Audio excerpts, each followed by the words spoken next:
Ladies and gentlemen, there exists within you two versions of yourself. One is weak, afraid, filled with hesitation and doubt. This version seeks comfort over greatness, excuses over effort, and retreat over resilience. The other version is strong, burning with purpose, clear in vision, and relentless in pursuit. The weak version of yourself, that's the one that quits. It's the voice that says, maybe tomorrow, when the moment is now. It's the feeling that says, I can't, when your heart knows you can. It's the ghost of failure whispering in your ear that success is not for people like you. That version must die, not someday, not when it's convenient. But now, this hour, this very minute, you were not born to crawl through life, bowing to your fears. You were born with a mind capable of shaping worlds with thoughts, decisions, and actions that mold your destiny. The strongest weapon you have is the power to choose which version of yourself you feed. Do you know why most people quit? Because they never truly decide to win. They approach life like it's a rehearsal, tiptoeing second, guessing, waiting for guarantees. But success demands sacrifice. It asks for your old self, that lazy self, that doubting self, that distracted self. Success demands you kill that version every single day, until what remains is purpose incarnate, disciplined, daring, determined. You don't need more motivation. You need a decision to stop negotiating with weakness, a decision to shut the door on quitting forever, a decision to live the life that is waiting for you on the other side of persistence. Burn the bridge behind you, destroy the escape route, erase the word quit from your vocabulary, because as long as quitting is an option, greatness is not. When adversity rises, smile, that's the test. When the world says no, answer with I will. When you feel like quitting, kill that version of you, and let the fire of your purpose rise in its place. This world is not kind to the weak-willed, but it will kneel to the one who refuses to be denied. So kill that weak version of yourself, the one that settles, the one that hides, the one that quits, and become the force you were always meant to be. There are two versions of you, one that leads you forward and another that holds you back. One is bold, determined, and relentless in the pursuit of purpose. The other is filled with fear, doubt, and the need for comfort and validation. These two versions are in constant battle, not in the world around you, but in your own mind. Every decision you make, every action you take, reflects which version is winning in that moment. The weaker version of yourself is not some external force. It's not society. It's not your past. It's not the opinions of others. It is internal. It lives in the pauses you take before starting something difficult. It whispers when you're about to stretch beyond your comfort zone. It shows up in procrastination, excuses, the urge to avoid, to delay, to play it safe. That version of you is the one that chooses the path of least resistance and the temporary relief of quitting over the lasting strength of persistence. And then there is the stronger version of you. That version exists too, even if it feels distant. It's the voice inside you that doesn't flinch at the sight of difficulty. It's the spark that appears when you're ready to give up but choose to push forward anyway. It's that part of you that understands pain is temporary, but pride lasts forever. It knows that every step forward, no matter how small, is a declaration of war against weakness. Every time you face a challenge, both versions of yourself report for duty. The weaker version will always show up first. It's faster because it's familiar. It wants to protect you from discomfort. It wants to avoid risk, embarrassment, failure. It wants everything to be easy, but nothing worthwhile comes easy. Growth is earned. Mastery is earned. Discipline is earned. And that strong version of you is waiting on the other side of earned effort. The problem is that most people live as the servant of the weaker self. They listen to it. They believe its lies, lies like it's too hard, or you're not ready, or you'll never make it. They feed it with inaction, and like anything that is fed, it grows stronger. Eventually, that weaker self becomes so dominant that it begins to define their identity. People start calling themselves lazy, unmotivated, unlucky, when in reality, They've simply allowed the wrong version of themselves to take control. You have to understand that the version of you who wants more, who dreams bigger, who believes there's something greater for their life, that version is not a fantasy. It's not some idealized version of who you could be someday. It is a real living part of you. And it doesn't need perfect circumstances to thrive. It needs a decision. It needs to be chosen not when everything is going your way, but especially when it isn't, because the stronger version of you isn't forged in comfort. It's revealed through resistance. It's formed in the days when you don't feel like showing up, but do anyway. It's built in the quiet moments of discipline when no one is watching, and you're tempted to quit, but you push one more time. The difference between the weak you and the strong you is not talent or intelligence, it's choice, repeated daily. What makes it so hard is that the weaker self often disguises itself as logic. It sounds reasonable.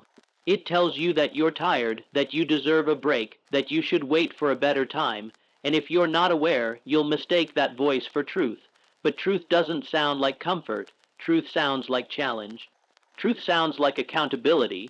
Truth demands something from you. The weaker version only wants to take it takes your energy, your ambition, your time, and ultimately, your life.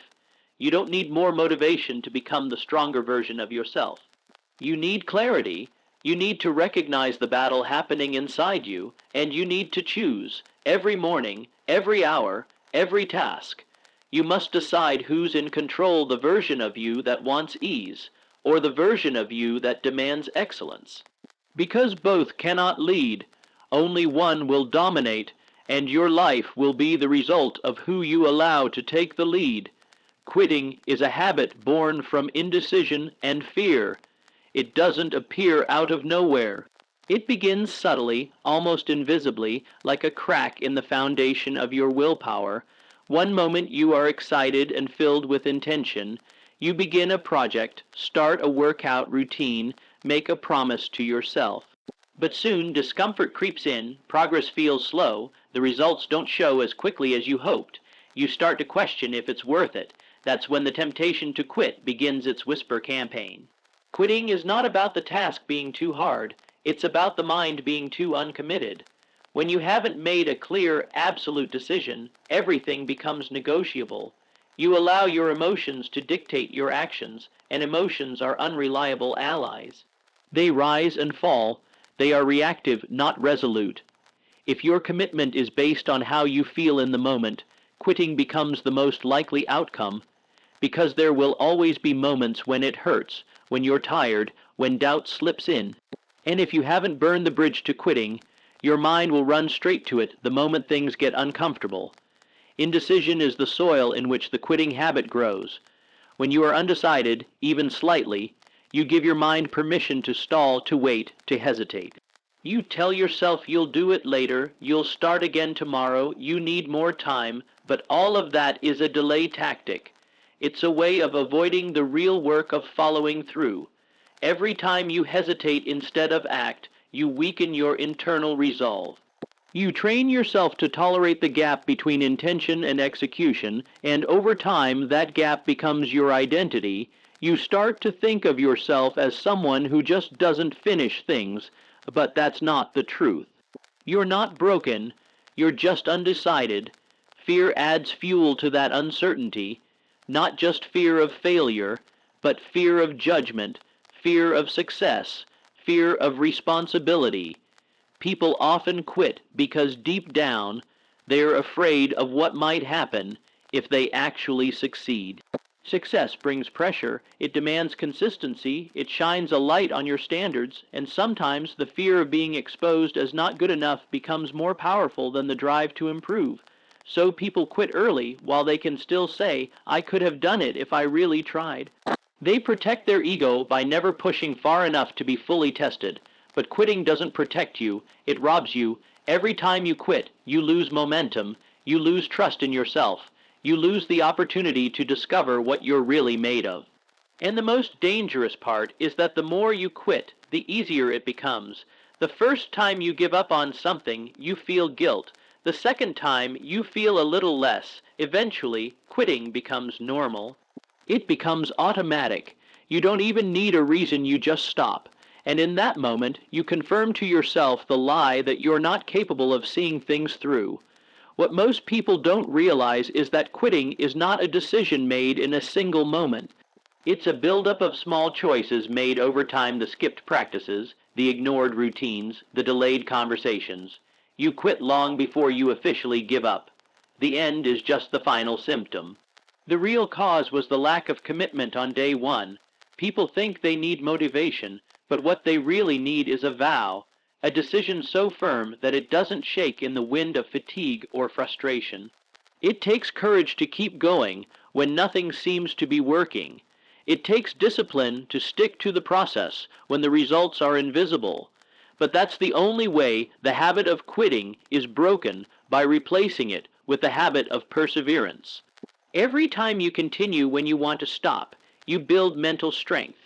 You forge a new identity: someone who doesn't run when it's hard, someone who follows through, someone who honors their own word. That kind of person doesn't need to be pushed or praised. They move forward because they've trained themselves to do so. Quitting is always an option, and that's exactly why you must decide in advance that you won't take it. You must seal that exit in your mind. You must remove the escape route so that the only way out is through. The moment you do that, everything changes. The discomfort doesn't go away, but it loses its power. Because you're no longer negotiating with yourself, you're executing, you're locked in. You've decided who you are and what you're going to do, and no temporary feeling has the authority to change that. Success demands the death of your old, lazy, excuse-making self. The version of you that always looks for the easy way out, that settles for good enough, that constantly delays progress by blaming circumstances, other people, or bad timing. That version cannot survive if you are serious about building the life you say you want. You can't carry weakness into battle and expect to win. The part of you that complains more than it acts, that dreams more than it does, that talks more than it works, must be put to rest permanently. It has no place in a life of power, purpose, or achievement. This old self clings to comfort like a lifeline. It doesn't want to be challenged. It doesn't want to be exposed. It wants routine, safety, approval. It wants short-term satisfaction at the cost of long-term fulfillment. It will convince you that you're tired when you're just unmotivated, that you're overwhelmed when you're simply unorganized, that you're not ready when you're just afraid. And every time you listen to it, you strengthen it. You reinforce the identity of someone who gives in, gives up, and gets nowhere. You cannot become someone new without letting go of who you've been. Growth is not additive, it's transformative. It's not just about learning new strategies or gaining knowledge. It's about burning away the parts of you that are holding you back.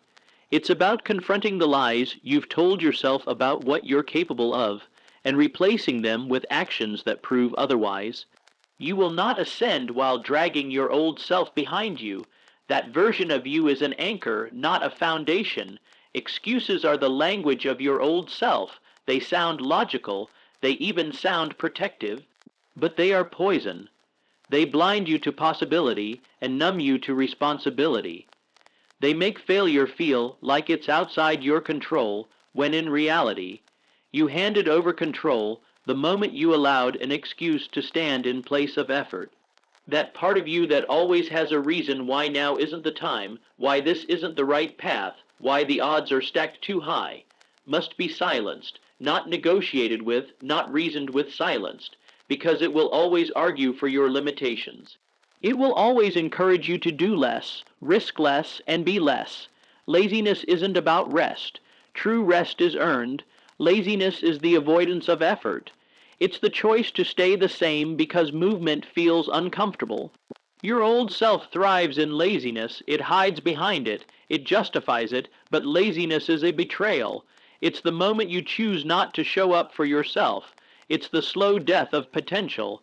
Every day you indulge in it, you give away the one thing you cannot recover: time. In time, once wasted, becomes regret.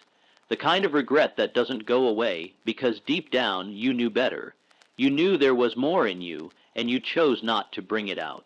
The transformation into the version of you that commands respect, achieves goals, and creates real impact begins with a decision to stop allowing your weakest traits to lead. That means making discipline a non-negotiable part of your life. That means acting even when you don't feel like it. That means holding yourself to a higher standard than anyone else ever will. That means being honest, brutally honest, about your patterns, your mindset, and your results. You can't heal what you won't confront. You can't grow past what you keep protecting. Your old self fears pain, failure, rejection, but those are the very things that shape strength. Your new self must embrace them. Your old self craves applause, validation, and shortcuts, but your new self must learn to find satisfaction in silence, in sweat, in solitude. Your old self wants to be entertained. Your new self must become obsessed with execution. You can't serve both. Every day you will have to choose who runs your life, your lesser self or your future self. It is a battle, and like any battle, it requires sacrifice. You must sacrifice who you've been for who you could become. You must sacrifice comfort for clarity, distraction for discipline, weakness for willpower. You must stop allowing yourself to be led by thoughts and behaviors that sabotage your progress. Your goals aren't waiting for the old version of you. They are reserved for the version that is willing to do what's required, not just when it's easy, but especially when it's not. Decide with finality, eliminate quitting as an option. That single decision changes everything. Most people never succeed because they never actually decide to. They hope, they wish, they try, but they do not decide. And when you don't decide, you leave the door open for quitting. You allow your mind to consider retreat when progress gets hard. That tiny crack in commitment becomes a gaping hole the moment adversity appears. The mind, when left undecided, will always lean toward the easier path. It will always try to protect you from struggle. But the reality is, success lives in struggle, not comfort. The minute you decide with finality, you shut the door on escape. You lock in your direction, and you stop wasting time questioning whether you should keep going. Finality is rare. Most people like to keep their options open, but in doing so, they keep failure on the table. They never fully commit, so they never fully engage. Their energy is divided. Their focus is scattered.